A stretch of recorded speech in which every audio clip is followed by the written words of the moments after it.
Bueno, es un verdadero placer recibir hoy a Susana Ramírez Garrido, historiadora, arqueóloga y desde luego es una apasionada defensora del patrimonio histórico y cultural de Inaja. Susana lleva, además de 32 años, siendo parte del Paso, una manifestación cultural profundamente arraigada en Inaja y en la que comenzó a participar desde que tenía 4 años. Este vínculo se ha construido desde la infancia, le ha permitido conocer el paso no solo desde el punto de vista del prisma de la interpretación, sino también desde la vivencia íntima y cercana. Actualmente encarna el papel de la Virgen María, al que aporta pues toda su sensibilidad artística y su conocimiento, dando vida a un personaje cargado de significado y emoción. Hoy vamos a explorar con ella cómo su experiencia de más de 3 décadas en el paso pues se entrelaza con su labor como historiadora, como arqueóloga, como gestora de archivos y cómo estas facetas se complementan para enriquecer y preservar esta manifestación cultural tan importante para los inajeños e inajeñas. Susana no solo interpreta, sino que vive y siente esta manifestación cultural, siendo un puente entre generaciones y un ejemplo de cómo el arte y la historia pueden trabajar juntos para fortalecer nuestra identidad. Susana, pues es un honor tenerte con nosotras y con nosotros y gracias por compartir tu historia, tu talento y tu amor por la cultura imejeña. Muy buenas, Paco. El honor siempre sabes que es mío. Ujú.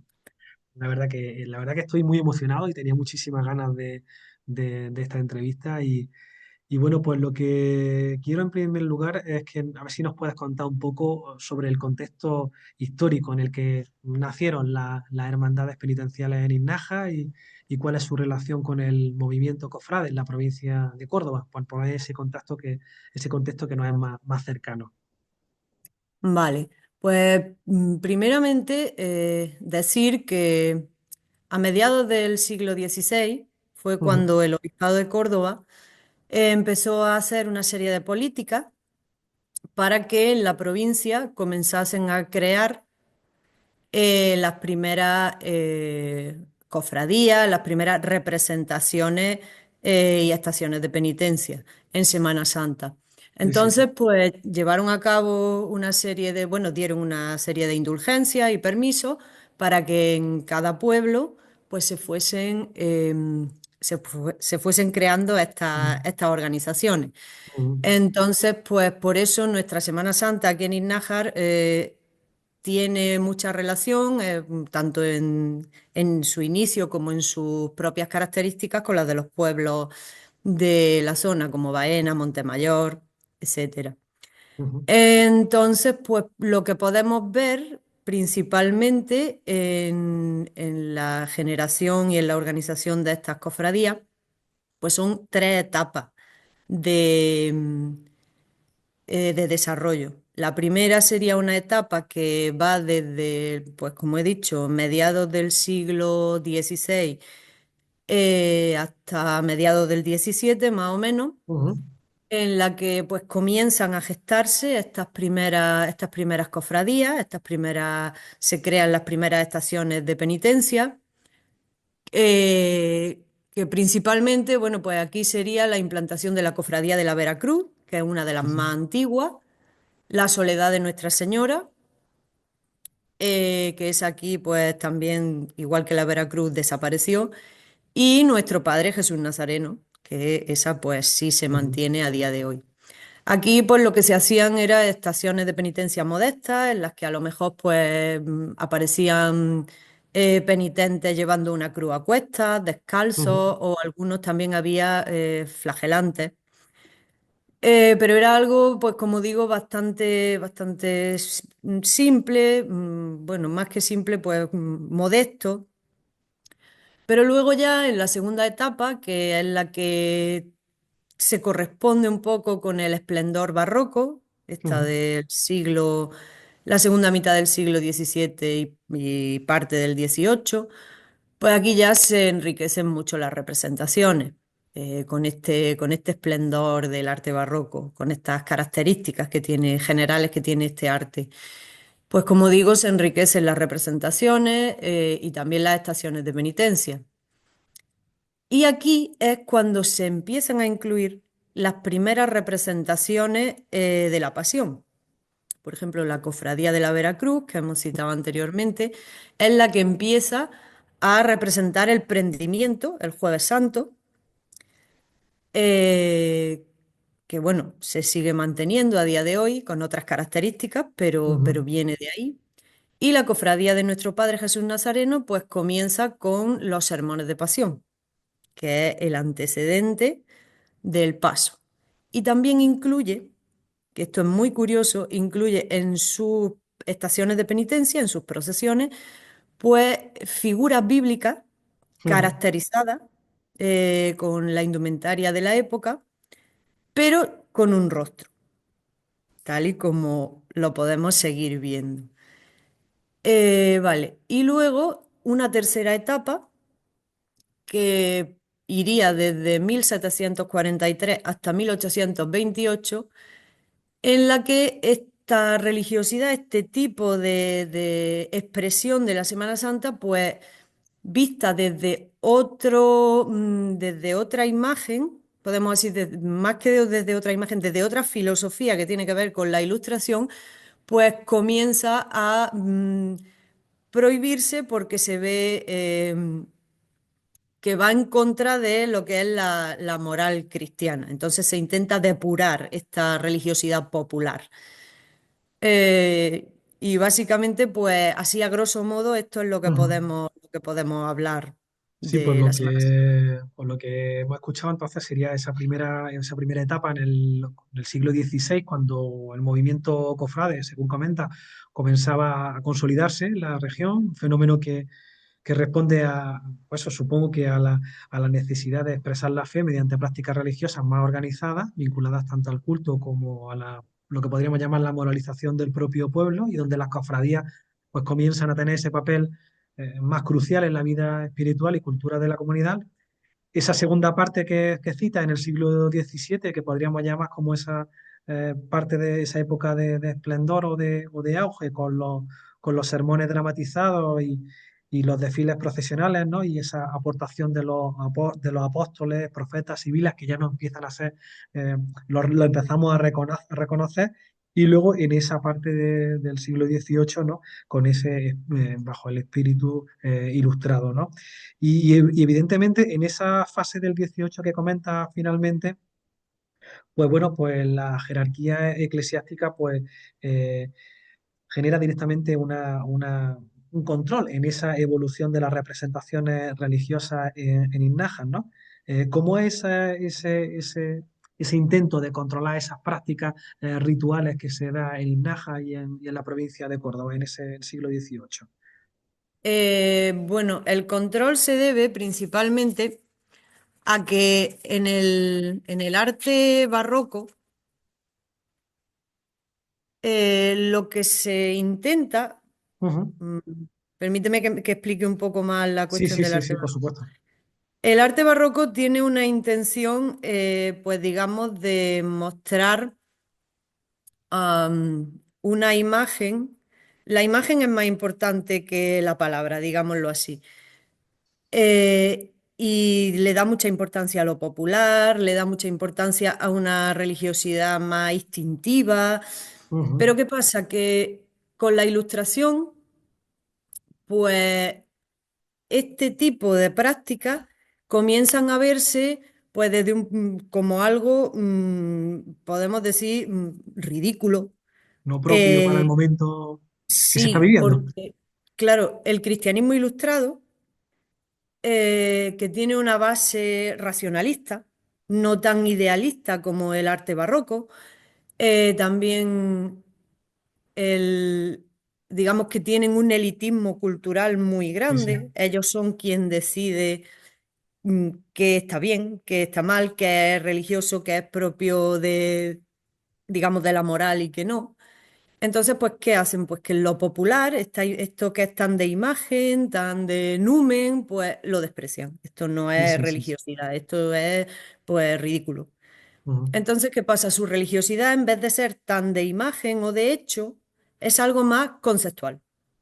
ujú, Eh, y por eso consideran que pues, este tipo de representaciones, como digo, son vulgares, son ridículas, son incluso pecaminosas. Llegan a decir que, por ejemplo, eh, cuando llevan algún tipo de joya o algún tipo de ropaje basado en la antigüedad, que eso es un pecado, o incluso son irrespetuosas con ujú. Dios, Sí, que sí, sí. esto lo veremos más adelante, lo desarrollaremos más adelante, pero la religiosidad barroca tiene una idea de acercamiento a Dios.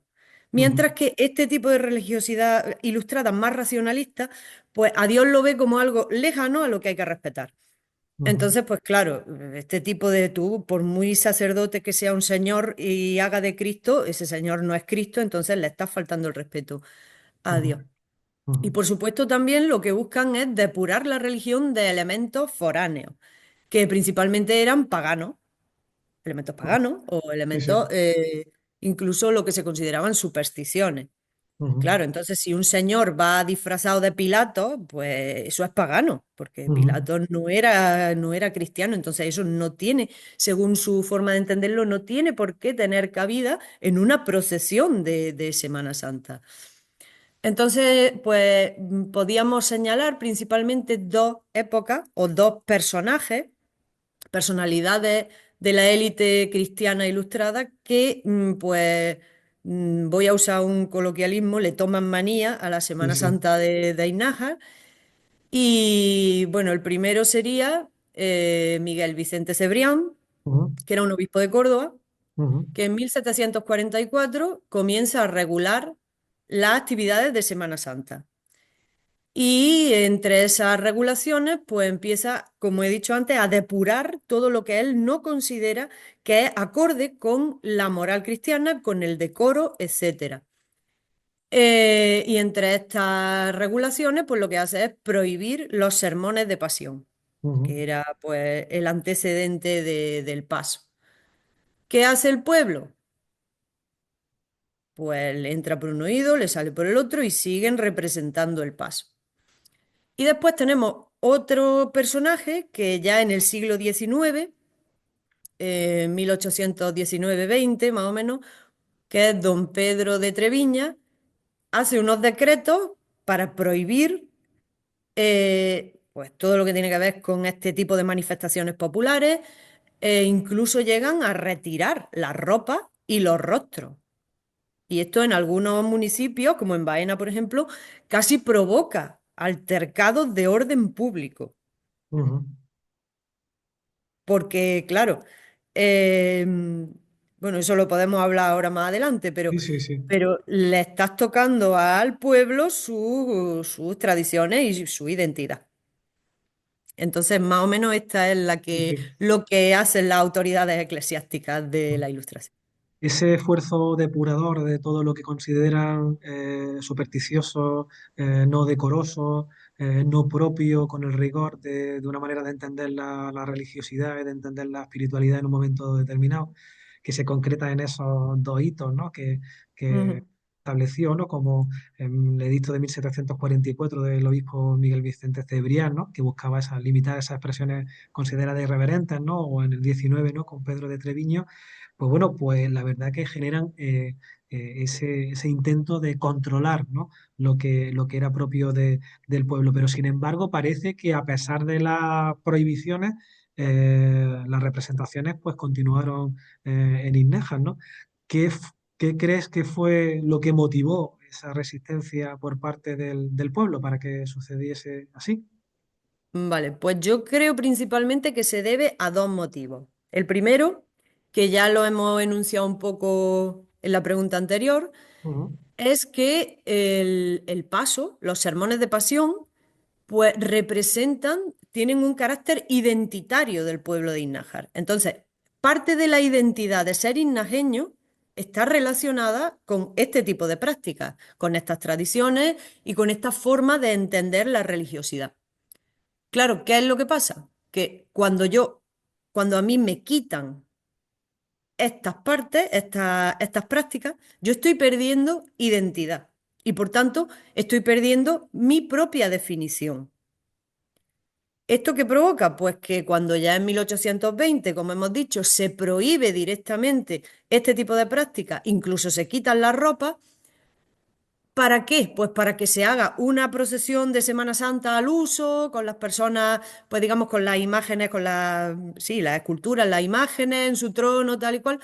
Pues esto produce una despersonalización de la Semana Santa de Hinajas. ¿Por qué? Pues porque este tipo de procesiones no tienen significado desde un punto de vista ni individual ni colectivo en los hinajeños de entonces. Entonces, para ellos eso, pues, no tiene ahí, ellos no pueden ver, digamos, un fervor religioso. Pues claro, ¿qué pasa? Que la Semana Santa pierde esa fuerza.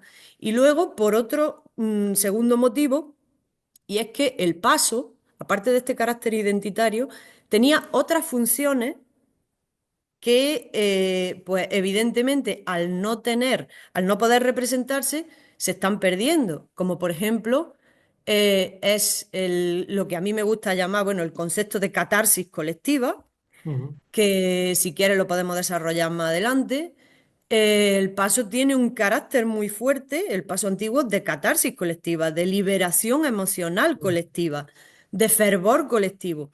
ujú. Y también, pues, produce o ayuda a que se desarrollen unos lazos sociales que de otra forma no tendrían lugar y por supuesto, estás perdiendo tus tradiciones, lo que tú solías hacer a lo mejor con tus padres, con tus vecinos, etcétera. ¿Y qué produce esto? Aparte de esa despersonalización, produce un vacío, porque hay una serie de actividades necesarias para el ser humano que tienen que ver con la religión que yo no puedo realizar.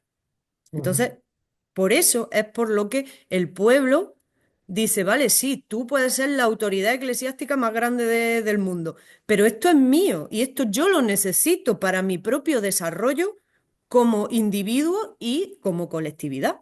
Pues no voy a hacerte caso, voy a seguir haciéndolo porque tú no lo entiendes. Claro, yo entiendo que, bueno, pues estos decretos del siglo XIX, y pensando, por ejemplo, en el reglamento de 1820, a las manifestaciones de la Semana Santa de Inaja, pues lo que intentaban era como uniformar las procesiones, eliminando pues las Claro. características distintivas de esa forma específica que tenía de religiosidad, ¿no? Y claro, en Inaja pues tuvo que provocar pues un cierto, bueno, pues declive, ¿no? Significativo de la actividad de las cofradías y un cierto empobrecimiento de todo, o empobrecimiento, ¿no? De todo lo que son las expresiones tradicionales que en Inaja se venían realizando, ¿no? Así es. Bueno, pues la verdad que también es verdad que la buena noticia de todo esto es la capacidad que tienen las tradiciones de Inajas para adaptarse, ¿no? Y resistirse frente a esos cambios históricos y normativos, ¿no? ¿Nos puede hablar un poco de eso? Porque, bueno, no deja de ser la nueva forma de entender también el Paso Nuevo, que luego ya iremos, ¿no?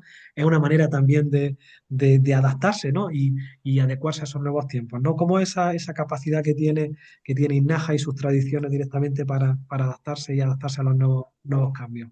Vale. Nosotros el otro día, cuando hablamos por teléfono, Sí, recuerdo sí, que me salió decirte una frase que yo creo que viene perfecto para esto, y es que las tradiciones nunca mueren, simplemente se transforman. Yo ujú, soy, vamos, una fiel defensora de esta idea, porque yo creo que el ser humano en general siempre está buscando un significado a su vida, a su existencia. Entonces, las tradiciones te permiten, por una parte, que tú tengas un arraigo, pero al mismo tiempo, si esto sigue su proceso natural, pues digamos, se le van añadiendo significados nuevos según digamos, esta práctica de buscar ese significado. Entonces, ¿qué pasa con el paso de Hinajas? Pues lo mismo. Nosotros, y a lo mejor muchas veces sin saberlo, sí, cuando sí, hoy, y no solo el paso, también la Semana Santa de Hinajas, cuando, por ejemplo, el Viernes Santo los maladrones hacen la justicia, lo que tú sí, estás haciendo es algo muy antiguo, que tiene un significado profundamente antiguo, pero al mismo tiempo tú le añades algo nuevo que tiene que ver contigo, pues a lo mejor de tu infancia, que tú te perseguían los maladrones y ahora ujú, persigues tú porque te ujú, gusta tal. sí, sí, sí, Y esto pues es un proceso, como digo, natural de las sociedades. Eh, pues prácticamente eso, que mantienen muchas veces inconscientemente su significado y su identidad a partir pues de la misma tradición.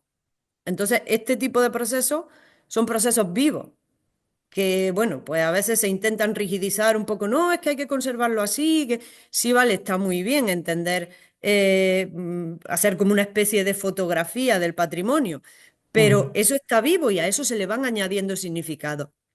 De claro. hecho, si tú cristalizas un poco, rigidizas esa pues, imagen que hemos dicho antes, también estás provocando la despersonalización de la que hablábamos en la ilustración. Entonces yo creo que por esto, porque es algo natural también, pues el paso ha sobrevivido y se ha adaptado. Sí, de hecho, de hecho, una de las características del patrimonio cultural inmaterial, ¿no? Es su condición de patrimonio vivo y su condición Así es. de irse adaptando a la sociedad en cada momento histórico y ante determinadas circunstancias, ¿no? Estas tradiciones, pues es verdad que no solo han sobrevivido, sino que se han reinventado y se siguen reinventando actualmente, ¿no? A día de Mm, hoy, pues todavía vamos viendo cómo la Semana Santa de Inaja va incorporando nuevos elementos y nuevas definiciones, ¿no? Incluso estamos mirando al pasado, ¿no? claro. Con este trabajo, ¿no? Pero siempre desde el presente, ¿no?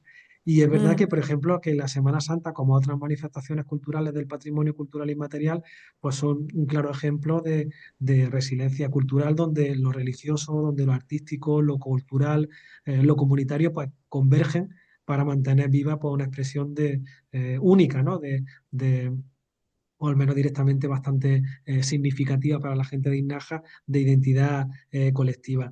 Me habías comentado antes que te gustaría que hablásemos sobre cuál es tu perspectiva, ¿no? De entender la religiosidad, ¿no? Y cómo es esa evolución dentro de esa religiosidad, especialmente lo que representa o lo que tiene que ver directamente con las representaciones de Pasión de Cristo, ¿no? Con los sermones de pasión y con la manera en la que el sufrimiento y la compasión pues se reflejan en esa obra.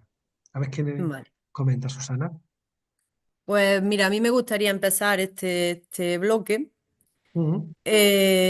recitando, me lo vas a permitir, un poema Correcto.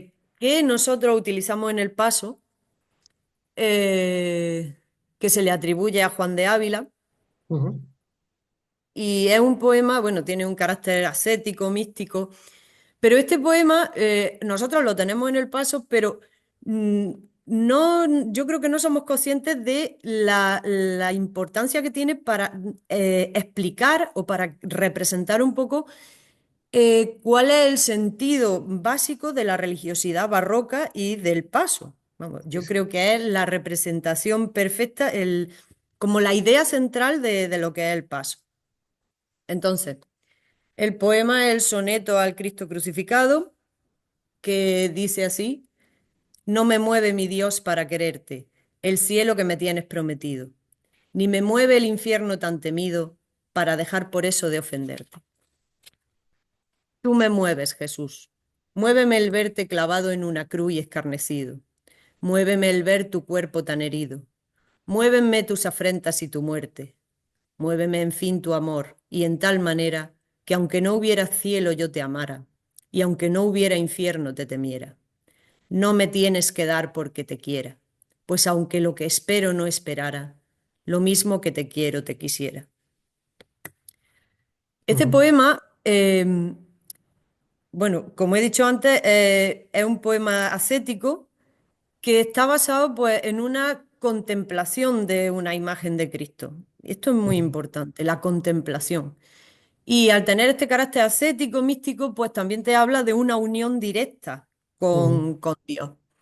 Entonces, aquí lo importante es que la relación con Dios sí, no sí. es una relación que tenga que ver con el código moral, es decir, no es con el premio o con el castigo. Yo no te amo porque me premie o no te tengo miedo porque me vaya a castigar, sino que la relación con Dios se realiza a través de la experiencia.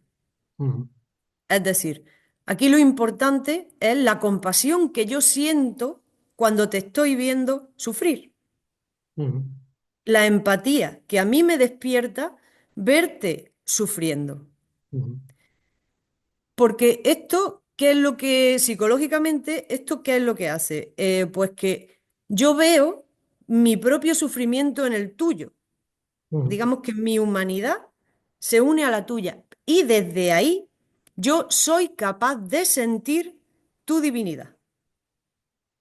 Claro.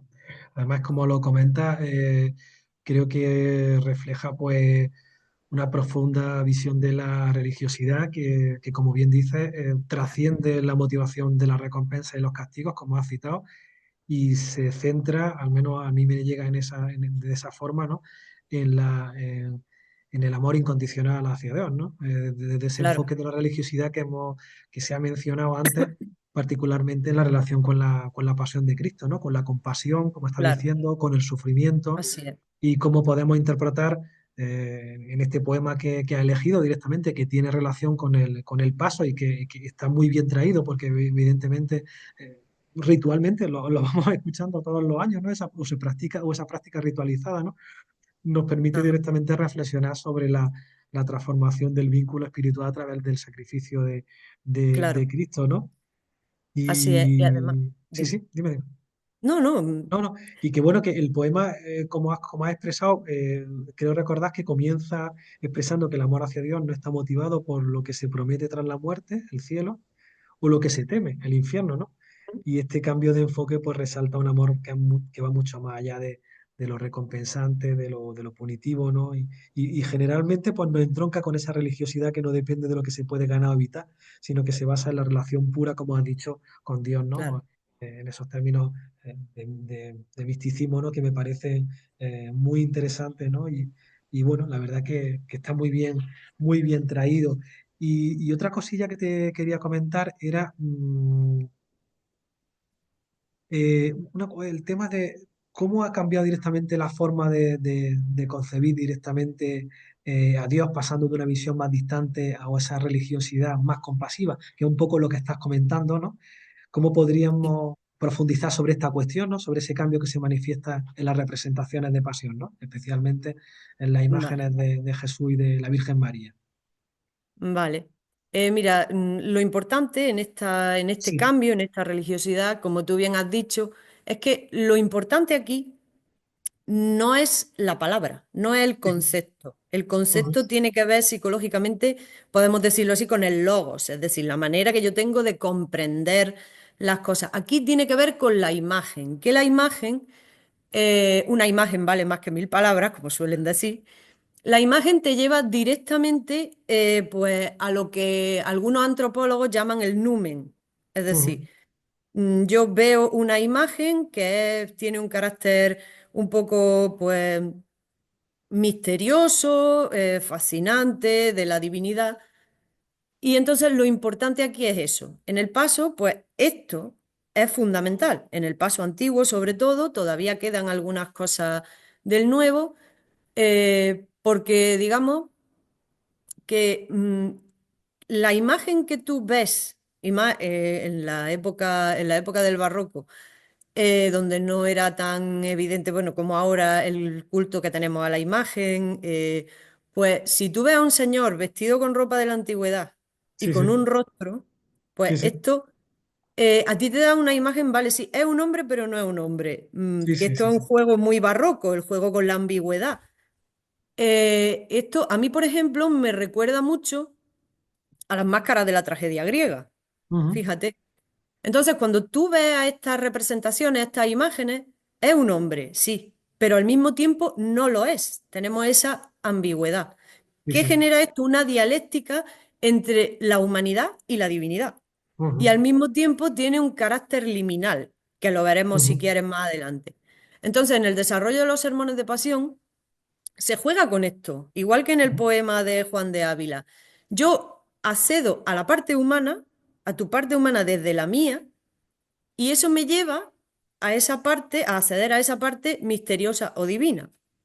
Entonces, claro, tú me has preguntado, por ejemplo, en el carácter de la Virgen María y de Jesús sí, en sí. el paso. Pues sí, yo creo que es un ejemplo perfecto porque representa muy bien esto. Mira, yo hace unos días, el padre Bartolomé, el párroco de aquí de Inaja, Sí, en sí. una misa dijo una frase que a mí me pareció perfecta para esto. Decía que los cristianos tenemos que aceptar nuestra humanidad para envolverla con la divinidad. Entonces, ¿esto qué relación tiene con el paso, con la imagen de Jesús y María? Pues es una relación muy interesante y directa, porque si tú, por ejemplo, analizas el texto de la despedida del paso que utilizamos a día de hoy, que es un texto que se incluyó en la obra de la Divina Tragedia, del paso antiguo, está Sí. en verso, es muy distinto al resto, pero bueno, tiene mucho significado. Cuando tú lo analizas, te das cuenta de que María en la primera, en su parte, en su diálogo, ella Ujú, no se comporta como la Virgen María, ella es una madre humana. ujú, Es decir, ella, ¿qué es lo que teme? ¿Qué es lo que le recrimina a su hijo? Que ella no quiere sufrir por lo que a él le pase y que ella no quiere tampoco quedarse sola. Entonces, ella lo que está diciendo es, mi hijo es mío. Yo tengo un apego hacia mi hijo y yo no quiero que mi hijo sufra porque si mi hijo sufre, sufro yo. ¿Y qué es lo que le dice Cristo? Cristo en ningún momento, cuando ya llega a su parte al hablar, en ningún momento la juzga, ni dice eso está mal, no tú eres la Virgen María. No, no, no. Él comprende ese sí, sí, sí, apego que ella sí, sí, tiene y siente compasión por el sufrimiento de su madre y entonces le pide, y ahí viene la parte de la divinidad, que deje ir a su hijo, que trascienda ese apego, esa parte humana para cumplir con su misión. Y hay una frase en la que le dice, eh, mm, no es posible apartarse ni por muerte ni por ausencia tan verdaderos amantes. ¿Qué quiere decir? Aquí está sustituyendo el amor, perdón, el apego, que es humano, por el amor, que es divino. Entonces se trasciende esa humanidad. Y fíjate cómo podemos ver esto de un poema tan famoso sí, como es el de Juan de Ávila en algo tan local como es el Paso de Ignacia. sí, sí, Es la sí, misma idea en dos aspectos tan, digamos, pues tan macro y tan micro. sí, sí. Uno. Pues la verdad que, bueno, todo lo que se está comentando, pues tiene muchísima importancia, sobre todo no solamente para describir esta manifestación, sino para hacer interpretaciones mucho más densas y profundas de lo que se está comentando, ¿no? Hemos hablado sobre el sufrimiento de Cristo, sobre su pasión y muerte, y cómo presentan con el poema que comentaste una especie como de motor principal para mover el motor, el corazón del creyente, ¿no? Y esa identificación con el sufrimiento de Cristo estabas también comentando cómo se convierte en ese camino hacia una devoción sincera y que no necesita unas promesas externas, ¿no? Y cómo la compasión y el sacrificio de la religión pues se convierte en una fuerza que puede ser poderosa, ¿no? Y que trasciende las motivaciones pues más utilitarias. Estábamos hablando también quiero recordar sobre la función pedagógica que estas representaciones tienen, ¿no? Y también era otro aspecto interesante el que nos proponían, ¿no?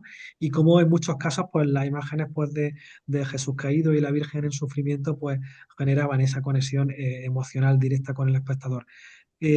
¿Tú crees que fue un recurso importante y eficaz en la época en la que se concibieron para, para evangelizar y para transmitir los valores que se pretendían con estas manifestaciones? Bueno, yo en primer lugar yo voy a criticar un poco la idea que se tiene, que es muy extendida, de la función pedagógica. Ujú, ¿Por qué? A ver, es cierta, yo estoy de acuerdo en parte, pero se plantea un poco, vamos a decir, siguiendo un poco ese racionalismo y elitismo cultural de la ilustración, que sí, bueno, muchas veces pues sigue presente en las universidades, los investigadores. eh, que bueno, pues como que nosotros somos los que sabemos qué es lo, digamos, lo racional y qué es lo que no. Y nuestro método científico, que está muy bien, pero a veces no somos capaces de ver las cosas desde otro ángulo. Entonces, ¿qué pasa? Que la idea de función pedagógica de que, bueno, en el barroco, pues los escolásticos se ponían a discutir, hacían disquisiciones complicadísimas y eso, pues el pueblo, como no lo entendía, pues a ellos les poníamos el dibujito. sí, sí, Y entonces yo no estoy del todo de acuerdo con esta idea, porque yo creo que la esencia de la religiosidad barroca es esa, es la imagen, no es una... el paso y estas cosas no son una religiosidad por defecto. Como la gente no comprende los conceptos y el dogma y la teología, pues le ponemos esto para que lo entiendan. No, Sí. simplemente es la preponderancia de la imagen. Es una religiosidad muy instintiva y mística. Esto lo vemos, por ejemplo, pues en grandes escritores y religiosos de la época, como por ejemplo San Juan de la Cruz o incluso Santa Teresa. Ujú. Si tú lees los poemas de Santa Teresa, la relación que ella tiene con Dios es tan íntima que recuerda mucho a un poema que tú le escribes a un amante, Sí. siguiendo un poco el canon del Cantar de los Cantares de Salomón que aparece en la Biblia. Ujú. Entonces, como vemos, es una relación, digamos, la religión es así. Es Ujú. la imagen, es la unión directa, es el misticismo, es el instinto el que me lleva a conectar con Dios. Entonces, claro, ¿esto qué es lo que genera? Pues transmite unos valores religiosos muy profundos Sí. y también que tienen una capacidad muy grande de llegar al interior de las personas, que es la base de la religión, Ujú. aunque luego se le añada la moral, lo colectivo, etcétera. Pero esto ya tiene un enfoque más político. Ujú. Pero la idea general inicial de una religión es esa, es el viaje, podemos decir, hacia adentro, hacia el interior. Y esto se consigue pues con estas imágenes. Porque yo hago una representación interior de lo que estoy viendo, que eso es lo que hemos dicho antes, que es el numen. Y también esto me permite a mí una catarsis emocional. Entonces, esto es lo que se hacía en el paso. Yo Ujú. pongo unas imágenes, la gente las ve, luego hay un señor, que normalmente era el sacerdote, que pues va explicando al mismo tiempo que tú ves la imagen, pues lo que está pasando. Y claro, así pues se consigue darle un significado a esa imagen que yo estoy viendo, que la veo fuera, pero también la veo dentro. Ujú. Entonces, eh, pues como digo, esta religión es así y esto es lo que, esta es su manera de, bueno, esta religión, a ver, la religión es la misma, pero esta religiosidad, esta es su manera de transmitir los valores y esos valores perduran en el tiempo de una manera tan evidente que ni siquiera hoy han desaparecido. Lo que pasa es que esto tiene un problema y es que al tener una religiosidad tan viva, pues el numen, como decimos, la imagen interna evoluciona y esto se aleja del dogma. Claro, Por eso viene la respuesta ilustrada de volver a los valores cristianos. claro. ¿Y cuál crees que pueden ser las funciones que hoy tienen estas representaciones de la pasión y si siguen teniendo esa capacidad de conexión emocional, como comentas, con las personas que, como lo hacían en su origen, si siguen teniendo esa capacidad o... Bueno, yo creo que sí. Yo creo que, como creo que lo hemos dicho antes, en esencia, en lo profundo, sí. Ahora, evidentemente, pues han cambiado algunas cosas, algunas cosas se han perdido, porque evidentemente ya no tenían ese significado, podemos decir, trascendente. Bueno, los tiempos cambian, pero también se le añaden otras. Entonces, por ejemplo, cuando se adopta el nuevo texto, el del padre Julio José Martínez, Ujú. que también es un intento de depurar pues esas manifestaciones que ya habían quedado un poco pues ajenas a la representación digamos interna que estamos diciendo para que nos entendamos, pero el mensaje profundo de esa De religiosidad hecho, ahora que lo instintiva. comentas, perdona Susana, yo Dime, creo que en el fondo se repiten esas mismas estructuras, aunque sean en el sí, siglo XX. Es por decir, el supuesto. papel de depurar, de modificar un texto porque lo consideran directamente algo pues no propio o con vulgarismo o con, bueno, al final directamente está lleno de juicio esa decisión, ¿no? Pero Correcto, que se... sí. Bueno, yo creo que nosotros vivimos en esa dialéctica constante entre el instinto y la racionalidad, entre lo colectivo y lo individual, entre pues siempre esa idea de esto lo que es espontáneo y lo que no puede ser espontáneo porque tiene que seguir un canon. Yo creo que eso Sí, sí. también es el funcionamiento de nuestro cerebro humano. Ujú. Entonces, Sí, sí, sí, sí, sí. claro, también se intenta depurar, pero como te digo aunque se intente depurar, se hagan cambios, la religiosidad instintiva se mantiene. ¿Por qué? Pues porque el paso, pese a que a día de hoy se haga en un escenario, no se haga en la calle, llevemos el micrófono, ya no haya esa relación directa porque los actores están en el escenario y la gente está en las butacas, da igual, porque Sí, sí, en el sí. fondo lo que se sigue haciendo, lo que se sigue planteando es una conexión emocional con el espectador Ujú. entre el espectador y el público, entre entre los actores los espectadores, entre los mismos actores, entre los miembros del público. Entonces, esto, por ejemplo, lo vemos en el paso a día de hoy cuando azotan a Cristo, que lo azotan de verdad, la gente se estremece. Yo lo escucho todos los años e intento no reírme porque la gente empieza, ay, ay, ay, ay, ay, ay, ay, por Dios, claro, porque tú estás transmitiendo ese mensaje. Sí. Entonces, pues claro, es lo que yo te he dicho, creo que te lo he dicho antes, que a mí el paso me recuerda mucho a a la tragedia griega, porque cuando tú vas al paso, tú no vas a un teatro, aunque hoy en día pues tengamos, como digo, esta infraestructura teatral del escenario, las butacas, tal. Pero cuando la gente va al paso, la gente no va a ver un teatro al uso. Porque tú cuando vas a ver un teatro, pues vas, digamos, lo que esperas es que a ti te cuenten una historia. Tú vas allí, tú sigues una trama, este personaje, ay, ¿este personaje quién será? Pues este es fulanito, ¿y qué relación tiene con el otro? Tal. Eso no pasa en el paso, porque tú cuando vas al paso sabes lo que va a pasar.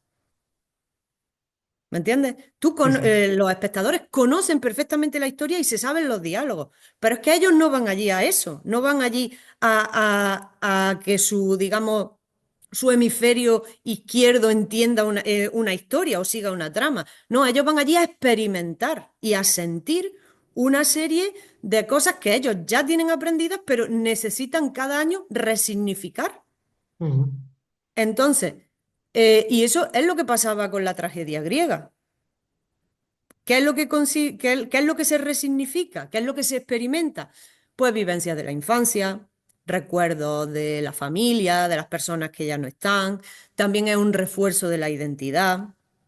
También la cohesión social, lo que yo te digo, pues tú te sientas aquí en una butaca, en la butaca de al lado está tu vecina y te pones a comentar con ella, hay que ver, pues mira, este año este papel lo hace fulano, pues.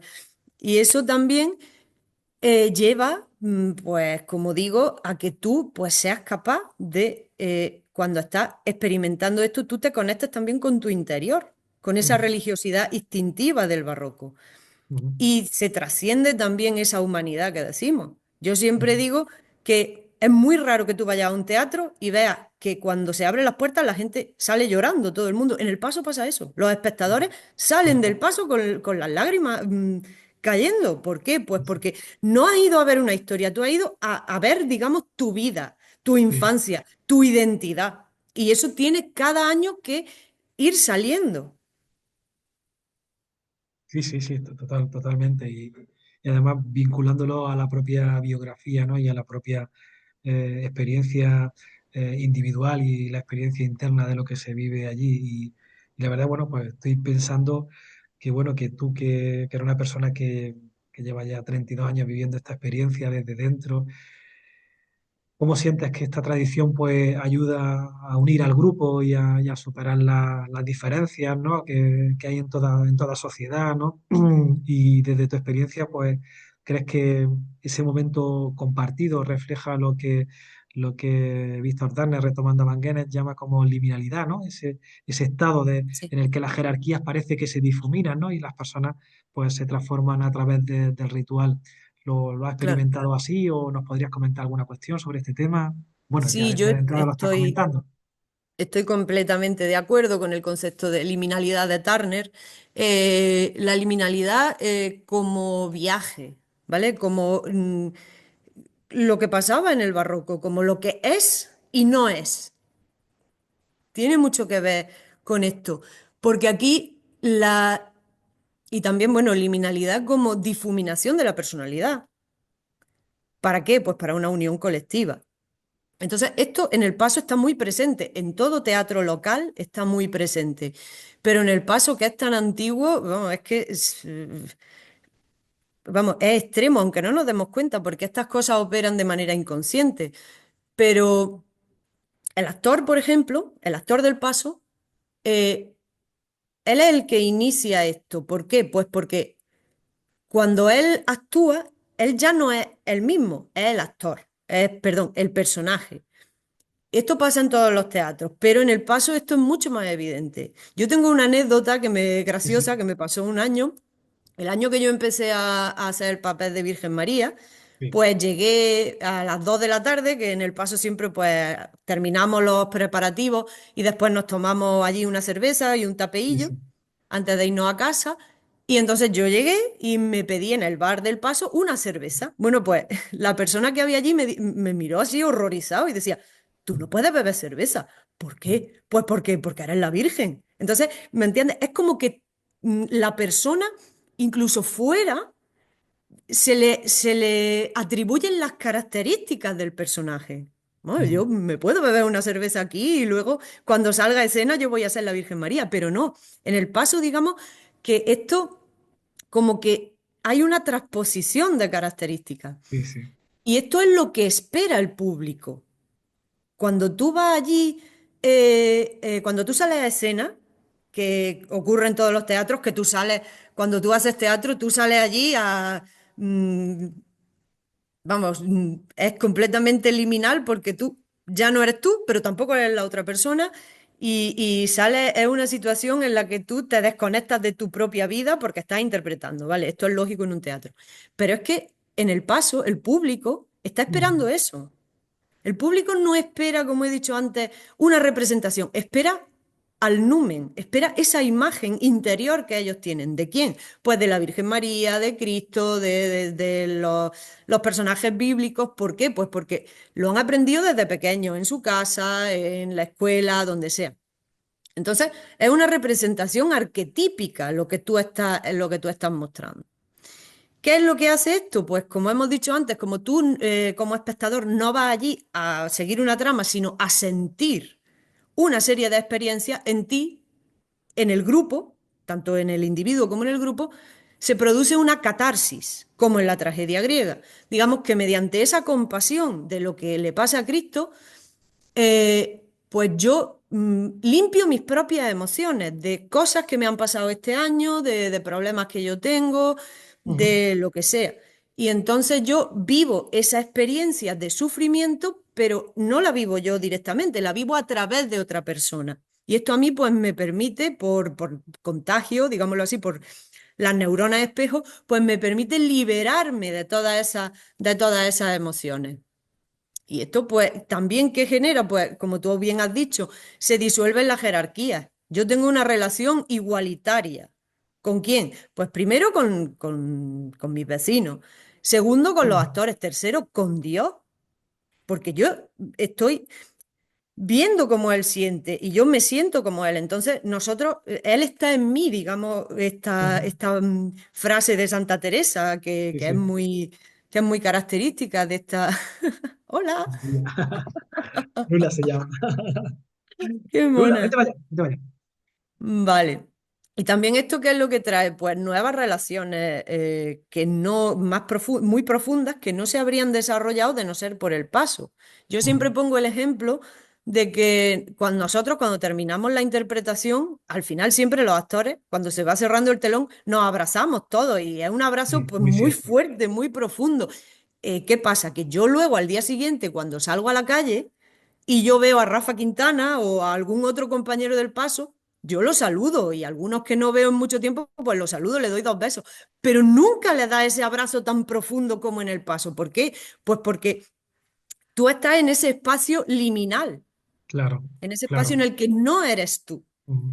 Te sientes un igual Entonces, con ellos y con ella. claro, por eso nosotros en el paso, y yo creo que lo decimos inconscientemente, Ujú. tenemos esa idea de que somos una gran familia. Siempre decimos la familia del paso. Y eso no pasa en otras cofradías, aunque sí haya buena relación, compañerismo. ¿Pero por qué? Pues porque aquí tiene, como digo, ese aspecto tan liminal que es que está muy presente pues, en las relaciones sociales muy profundas. Sí, sí. Además, me ha parecido muy interesante eso de lo que se espera, ¿no? Del desarrollo de cada personaje, ¿no? Que algo que también aparece también en otras cofradías, ¿no? Por ejemplo, también es verdad, por ejemplo, de los apóstoles se esperan determinadas cuestiones, ¿no? Claro, Y los apóstoles también tienen esa carga se esperan lignal. un cierto rigorismo desde el punto de vista ético, ¿no? En su conducta. Estamos prácticamente llegando al final y quería transmitir un poco algunas cosillas, ¿no? El tema, que viéramos directamente que ese texto también es un texto dinámico, es un texto Ujú, que ha producido una serie de cambios, ha producido directamente una mayor participación del papel de las mujeres, es decir, de Magdalena, de la Virgen María, ¿no? Cómo se ha ido adaptando directamente ese texto a las nuevas circunstancias, ¿no? Y no solamente eso, ¿no? Sino que se produce ese trasvase de lo que es lo que se produce fuera del escenario, ¿no?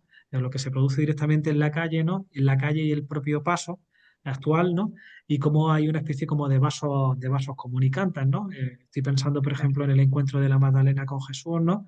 Que algo que se ha recuperado a través del paso, vuelve a la calle directamente y permite directamente que esa escenografía pues, bueno, esté presente en nuestra sociedad inajeña, ¿no? En tanto que estamos hablando de ese tipo de cuestiones, ¿no? Que son dinámicas, ¿cuál crees que sería la mejor forma de recuperar alguna de las prácticas ritualizadas asociadas directamente al paso antiguo que ya no se representan, ¿no? ¿Y cuál crees que sería la mejor fórmula directamente de recuperarla? Te lo digo como persona directamente que participa del mismo, como inageña y como en su condición de historiadora, ¿no? ¿Cómo crees tú que sería la mejor fórmula de recuperar esas prácticas ritualizadas que ya directamente no se realizan y sin embargo, por lo que está manifestando la gente, están deseosas de recuperar? ¿Cuál crees que sería la fórmula? Teniendo la experiencia que te he comentado, ¿no? De que hay siempre una Sí, especie como de vasos comunicantes, ¿no? Entre... claro. Bueno, yo creo que, como hemos dicho anteriormente, que las tradiciones nunca mueren, pero se transforman. Entonces, a veces ha habido intentos de recuperar algunas cosas del paso antiguo, como por ejemplo pues, ay, ahora no me sale la palabra, bueno, La la embajada, llegada del ángel, por la ejemplo, embajada, la embajada. la embajada.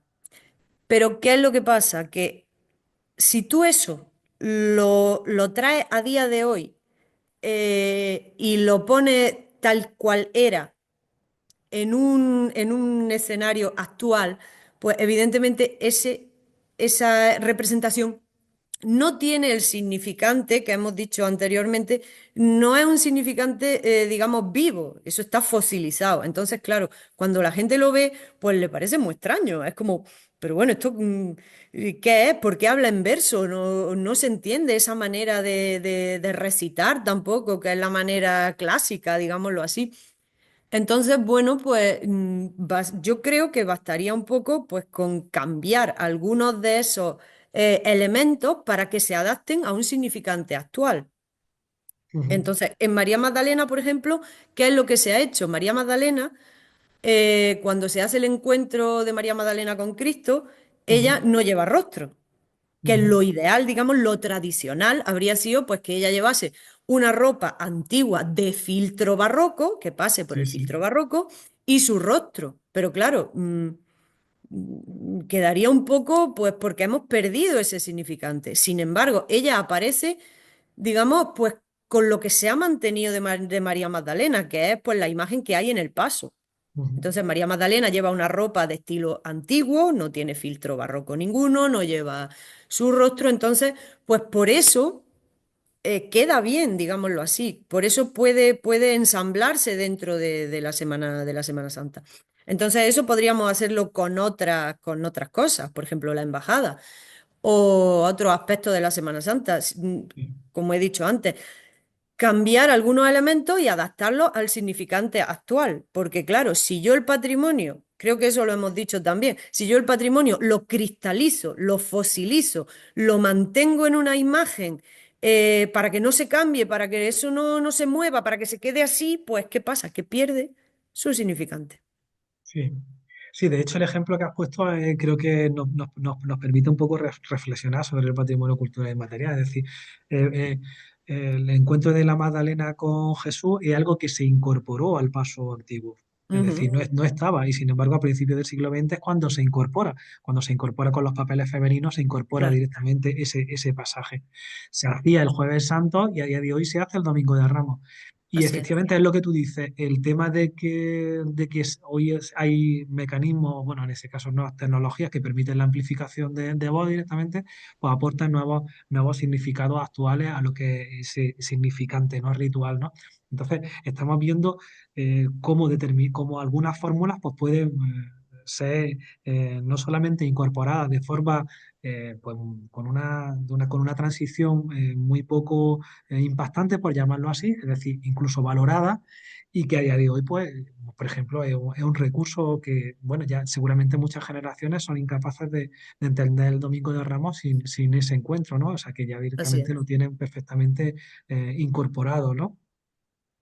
Entonces, pues claro, efectivamente, esa es un poco la solución, ¿no? Reflexionar sobre ese tipo de cuestiones, ¿no? Así es. Y bueno, pues en eso estamos, en esa reflexión colectiva en la que ahora estamos haciendo unas entrevistas, recuperando directamente vuestras voces, vuestras opiniones, para esa toma de decisiones que va a ser una toma de decisión colectiva. Al final, directamente, el futuro de este tipo de cuestiones será el futuro que Innajas quiera, ¿no? Y lo Claro. único que estamos haciendo es aportando reflexiones técnicas y reflexiones directamente de personas que están muy significativas con estos procesos rituales para que nos ayuden en esa toma de decisiones. Y bueno, pues lo único que puedo decirte al final es darte las gracias, Susana, por esta conversación que yo creo que para mí, por lo menos, ha sido muy, muy enriquecedora y creo que nos has dado no solamente elementos descriptivos, sino que nos has facilitado claves interpretativas desde tu experiencia más íntima, que algo que agradezco por tu valentía porque nos has dado esas interpretaciones para comprender no solamente el peso histórico y cultural del paso, sino también su impacto en las personas y en nuestra identidad colectiva, ¿no? Y luego, sobre todo, hacerlo con la sensibilidad con la que lo has hecho, en la que ha unido pues, el rigor profesional con la vivencia personal. Nos ha permitido, yo creo, al menos así lo he sentido yo, acercarnos al corazón de esta tradición, al corazón espiritual que trasciende el tiempo y refuerza pues, los lazos de nuestra comunidad. Y sobre todo yo por lo menos que lo he escuchado, creo que estoy profundamente agradecido por tu generosidad y por compartir tu experiencia y por recordarnos el valor de cuidar y de transmitir el legado cultural. Pues solamente puedo decirte que ha sido un verdadero privilegio escucharte, Susana. El placer siempre es mío. Yo siempre lo digo, yo hablar del paso es una de las cosas que a mí más me gustan del mundo. Y yo tengo mucha suerte, te lo digo en serio, porque el hecho de ser historiadora, pero también ser actriz del paso, me permite ver las cosas desde un ángulo y desde el otro, desde un ángulo y desde el otro. Y yo creo que eso es muy importante. Pero en fin, ya te digo, te lo vuelvo a decir, que el placer siempre es mío de charlar contigo, de hablar de cosas de nuestro pueblo y sobre todo de mi familia, porque es mi familia, mi segunda familia del paso. Gracias a Muchísimas ti. gracias. Bueno, un abrazo fuerte, Susana.